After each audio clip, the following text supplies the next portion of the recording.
Hello everyone, and welcome to Python Programming Practice. In this episode, we are going to be tackling LeetCode number 136, Single Number. This is classified as an easy problem. And I'll start by reading the problem description here. Given a non-empty array of integers, every element appears twice except for one. Find that single one. Note, your algorithm should have linear runtime complexity, so we're only going to be able to go through the list once in terms of runtime, and could you implement it without using extra memory? And then the first example is an input list of 221. Well, the 2 occurs twice, so that's not what we want. We want to find the thing that only occurs once. In that case, it's 1, so our output there would be 1. And the next example, 4, 1, 2, 1, 2. Well, the 1 occurs twice, the 2 occurs twice, so the thing that only occurs once in this case is the 4. So we would return 4 there. So let's pull over to the code editor and put up our whiteboard. So if we pull over to our whiteboard here, let's just write down a list and see how we might go about this problem. So anything that's going into our target list here that isn't the target number is going to appear twice. So we might have something like a 2, a 3, maybe another 2, another 3. Perhaps our target is 1, so the thing that we want only occurs once. Everything else occurs twice. Maybe we have a couple 4s at the end here. So in this case, with this list, the target value is 1. How would we go about looping through this only one time and figuring out that 1 is the number we want that only occurs once? Well, it seems like the easiest way to do that would be to just keep track of the counts of how often we see things. So we could say keep track that we've seen 1, 2 so far when we see that, 1, 3 so far when we see that. Now we've seen 2, 2 so far, etc. And when we get to the end, we should have only counted 1, 1. And then we can check the counts, and whatever has only a count of 1 should be the answer. Now that is a way that should work on this. There is another approach that perhaps is a little bit more interesting, where instead of actually keeping track of the counts, we can just store the item that we see in perhaps an empty dictionary for Python. And then if we see a second item, we can then delete it out of the dictionary, because we know we're going to see things twice except for the target. So the first time we see it, we can store it. The second time we see it, we can delete it. So anything we see twice, if we do that, will ultimately end up deleted from the dictionary. But the thing we see once will be inserted and never deleted because it doesn't have a second entry. So if we do it that way and we run through the entire list here, we'll just be left with our target as the only entry in the dictionary at the end. So let's just run through the example of how that would look like without going into code yet. If we had an empty dictionary here, and then we looked at the first element, well, we've seen 2 once now, so we'd store 2 in the dictionary. Now we've seen 3, we'd store 3 in the dictionary. Now we see 2 again. We can then delete 2 out of the dictionary. That means we know we've seen it twice, we can forget about it. Now we're going to see 3 again, we'll delete that out. We've seen 3 twice, we can forget about it. Now we see 1 once, we see 4 once, we see 4 again, we delete 4 because we've seen it twice. The loop is done, we've gone through the whole array, and now we are left with just 1, 1 at the end, and that is our target. So I think this should be sufficient for coding up a solution here. So let's go back to the code now and see about coding this up. So in code now, we are given a list called nums that is our target list, and we have to return that number. So if we're thinking back to our whiteboard, we had to start by initializing an empty dictionary to store our counts. So we'll say counts equals empty dictionary, and then we just need to loop through all the numbers one time. So for n in nums, and then for each of these numbers, what we had to do is check if it's already in counts. If it is, we will store it. So if n not in counts, we will store it in counts. counts n. We'll just set it equal to 1. It doesn't really even matter what the value is here so much because we're just going to end up checking the key, but we'll just say counts equals 1. And then else, we will delete counts n. So this means if we've seen it twice, because it's already in the dictionary when we make this check, we're just going to delete it. So delete counts n.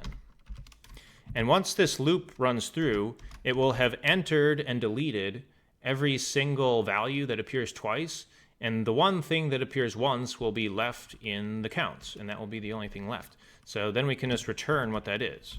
So we will return counts.keys. Due to the way Python 3 and whatnot works these days, you have to do a little weirdness to actually extract that. You have to turn that into a list, and we'll take the first thing, which is the only thing in it. So this should extract that final item that's the only thing left in counts. So as long as we haven't made any errors here, this should be a working solution. So I'm going to hit submit on this one and pull over to the results screen. So we got a runtime of 88 milliseconds, faster than 82-ish% of Python 3 submissions. So that seems like a reasonably efficient solution to this problem. Now, in the description, they had this additional kind of challenge. Could you implement it without using extra memory? I thought on this for a while myself to try to come up with a way to do this, and I couldn't really figure it out on my own, so I ended up checking the solution tab, and there's a pretty interesting solution to this, which is actually fairly confusing and is not something that I would have come up with on my own, and probably most people wouldn't have, but I thought it was interesting enough that it might be worth just looking at and maybe thinking about a little bit at the end of the lesson here. So they give some different solutions, but the one that can do it without storing anything requires doing some bit manipulation. So the solution that is able to solve this without doing any extra storage requires some bit manipulation, which is not something that people necessarily think about when they're coding up solutions. But essentially, when you have integers, they are represented by the computer under the hood in terms of ones and zeros and bits, and you can actually do various logical operations with bits. And it turns out for this particular problem, there's a very interesting and clever way to accumulate the answer by using bit logic. This is fairly hard to follow actually, but I'll do my best to at least talk through what the general logic to it is. So the logic goes something like this. If you take a bit and XOR it with 0, you just get whatever that bit is back. So 1 XOR 0 is 1, and 0 XOR 0 is 0. So if we take an integer represented as bits and XOR all the values against 0, we just get that value back. And now if we take a value, its bit representation, and XOR it against itself, then that whole thing results in 0. So basically, if we have two numbers, say the integer 2 and 2, we take their bit representations and XOR against each other, the whole thing is just zeroed out. So essentially all those integers in the list that appear twice, if you XOR them against each other, they all turn into zeros. And then when you ultimately XOR a 0 against the thing that only occurs once, then it just returns itself still, because 0 XOR something returns itself. Let's actually go back into the whiteboard for a second to maybe think harder about what that even means. So let's say that we have an integer like 9. Let's actually make a list here. So let's say we pass this as our input list, 9 to 9. Now, if we wanted to represent these as bits instead of integers, we could do that. So let's represent 9 as its bit version. So 9 in bits is 1001, because that's the 8's place, the 4's place, the 2's place, and the 1's place. And a 2 represented in that many bits would be 0010, and then of course the other 9 would be 0, 1, 1, 0. So basically the bitwise solution is saying that if we take this integer and do an XOR with itself, which is also stored in here, these two things combined with an XOR is always going to zero everything out, because 1 XOR 1 is 0, 0 XOR 0, 0. So this whole thing, 9, the integer bit version of integer XOR against the bit version of the other 9, zeroes that all out.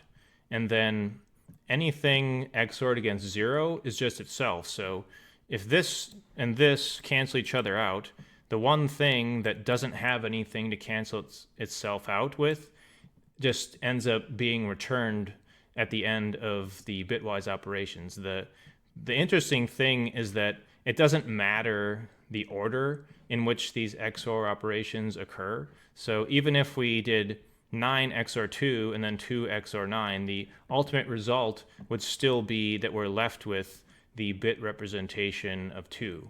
That is a bit complicated, but it's interesting that that's possible. So you can actually get a very simple and efficient solution using these sort of bitwise operations if you knew how to do that. So let's drop back into the explanation here and just see what the Python code for this would even look like. So this is the suggested solution here. They're initializing a number a to 0. So that's essentially our starting value. Then for each number in nums, they're looping through it, and they're doing a caret equals I. Apparently, I had to look this up, caret is the bitwise XOR operator for Python. So caret equals I here is just saying take a and do the bitwise XOR of it with I and then store it again. So it's just saying for num and nums, start with 0, do a bitwise XOR, save it, do a bitwise XOR, save it, and you're just going through the entire array and doing the bitwise XOR with the next item, going through the whole array. And the ultimate result of that is that all of the things that occur twice are zeroed out, as we saw, due to the fact that if you XOR it with itself, it becomes 0. And then the one thing that doesn't have anything to cancel itself out ends up being stored in this A, and you can just return it at the end, and that is the target integers. So that is a pretty interesting solution that I feel like would be quite difficult to come up with on your own, but it just goes to show you that even with a relatively simple problem like this, there can be some deeper solutions that can actually yield some either memory or computational benefits. So I hope you found this explanation useful. Thanks for watching, and keep coding.